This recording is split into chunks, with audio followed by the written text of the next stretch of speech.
अगर बात की जाए पॉपुलेशन की तो इंडिया जो है वर्ल्ड में टॉप पे आता है और इतनी बड़ी पॉपुलेशन का जो डिफरेंस है बहुत ही ज़्यादा इंपॉर्टेंट हो जाता है। इसी की वजह से जो इंडिया की आर्मी है बहुत ही ज़्यादा बड़ी है और बहुत ही ज़्यादा डे बाई डे एडवांस होती जा रही है और इतनी बड़ी आर्मी की ज़रूरतें जो हैं वो भी बहुत ही ज़्यादा होती हैं।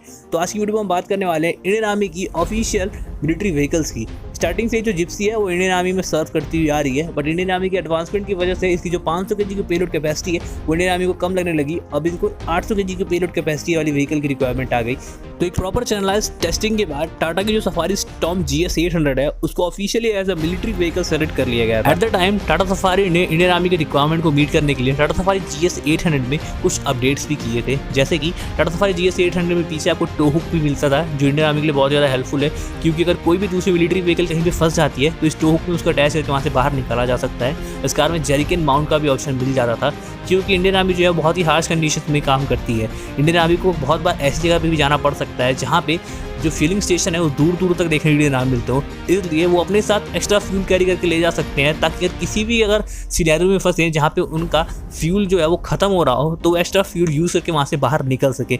तो इसके लिए ये सब एडवांसमेंट इस कार में कर दी गई थी। बट एज यू नो जो इंडियन आर्मी है वो एडवांस होती जा रही है, उसकी ज़रूरतें हैं वो बढ़ती जा रही हैं, इसलिए एक कार से उनका काम नहीं चला है। इसलिए इंडियन आर्मी ने जो दूसरी कार है उसकी भी रिक्वायरमेंट दे दी, जो थी महिंद्रा की स्कॉर्पियो S11। ये वो कार है जो इंडियन आर्मी की जो सिलेक्शन वाली चेन थी उसमें टाटा सफारी के साथ साथ हेड टू हेड कंपटीशन में थी, इसलिए सेकंड नंबर पे इसी कार को प्रेफरेंस दी गई और टाटा सफारी के बाद महिंद्रा स्कॉर्पियो S11 क्लासिक वाली जो है उसको सेलेक्ट किया गया है। इस कार में आपको वही सेम स्टैंडर्ड क्लासिक वाला इंजन देखने के लिए मिलता था, 2.2 लीटर का डीजल जो 132 bhp की पावर और टोटल 300 Nm का टॉर्क जनरेट करता था, जो सफारी GS 800 से कंपैरेटिवली कम है, बट ठीक है।